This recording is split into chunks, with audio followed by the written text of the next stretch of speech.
Hello friends, கிறிஸ்மஸ்க்காக fruits cake பண்ணுறதுக்காக முந்திரி பாதாம் பிஸ்தா அப்புறம் டேட்ஸு அதுக்கப்புறம் ரேசின்ஸு அந்த அப்புறம் பிளாக் கரண்ட் கிரான்பெரிஸ் எல்லாமே எடுத்துருக்கேன். அது எல்லாத்தையுமே ஃபைனாக சாப் பண்ணி எடுத்துருக்கேன்.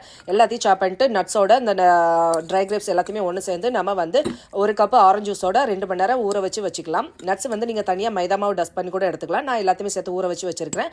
இப்போ ஒரு பவுல் எடுத்துக்கிட்டு 1 கப்பு மைதா, 1 கப்பு கோதுமை, 1/2 கப் அளவுக்கு ஆல்மண்ட் ஃப்ளாரு, அதுக்கப்புறம் 1 டீஸ்பூன் சுக்குத்தூள், 1/2 டீஸ்பூன் பட்டத்தூளும், அதுக்கப்புறம் 1/2 டீஸ்பூன் அளவுக்கு பேக்கிங் பவுடரும், 1/4 டீஸ்பூன் அளவுக்கு சோடாப்பும், கொஞ்சம் போல் உப்பு மட்டும் சேர்த்துட்டு நல்லா கலந்து விட்டுருங்க. அதுக்கப்புறம் ஒரு பவுலில் 110 கிராம் அளவுக்கு பட்டர் எடுத்துக்கோங்க.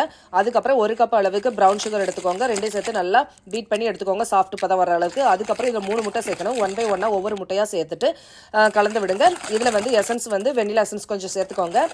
3 முட்டையும் ஒவ்வொரு தடவையும் போட்டு நல்லா மிக்ஸ் பண்ணி விட்டுக்கோங்க. எல்லா முட்டையும் இப்போ சேர்த்து நல்லா கலந்து வந்ததுக்கப்புறம் கொஞ்சமாக நம்ம எடுத்து வச்சிருக்கிற மாவு கலவையை வந்து கொஞ்சமாக சேர்த்துக்கலாம். ஒரே டயத்தில் சேர்த்தா கட்டி விழுந்துடும். அதனால் கொஞ்சமாக சேர்த்துட்டு பேட்டர் கன்சிஸ்டன்சி வரதாட்டி நல்லா மிக்ஸ் பண்ணுங்கள். கொஞ்சம் கெட்டியாக வரும்போது கொஞ்சம் பால் சேர்த்து நல்லா மிக்ஸ் பண்ணிக்கோங்க. அதுக்கப்புறம் பாலும் சேர்த்துக்கலாம். இந்த ஸ்டேஜில் வந்து நான் கொஞ்சம் ஆரஞ்சு ஜூஸும் மிக்ஸ் பண்ணி தான் சேர்த்துருக்கிறேன்.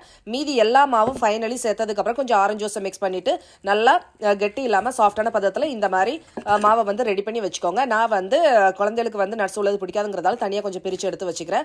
மீதி உள்ளதில் நம்ம ஊற வச்ச நட்ஸ் எல்லாத்தையுமே நல்லா சேர்த்து கலந்து எடுத்துக்கலாம். இப்போ வந்து நம்மளுடைய ஃப்ரூட் கேக் மிக்சர் வந்து ரெடி ஆயிருச்சு. இதுக்கு வந்து நான் 2 அலுமினியம் ட்ரே எடுத்து வச்சிருக்கேன். அதில் தான் ஊற்ற போகிறேன். நம்ம எடுத்து வச்சிருக்கிற ஏற்கனவே உள்ள பேட்டரில் வந்து கொஞ்சம் டெசிகேட்டட் கோகோனட்டும் சாக்கோ சிப்ஸும் கலந்து வச்சுக்கலாம். இது வந்து குழந்தைகளுக்கு ரொம்ப பிடிக்கும். இந்த மாதிரி செஞ்சு பாருங்கள், டேஸ்ட் ரொம்ப பிரமாதமாக இருக்கும். இப்போ வந்து நம்ம ஃப்ரூட் கேக் மிக்சர் ரெடி பண்ணதை ஒரு அலுமினியம் ட்ரேயில் ஊற்றி வச்சுக்கலாம்.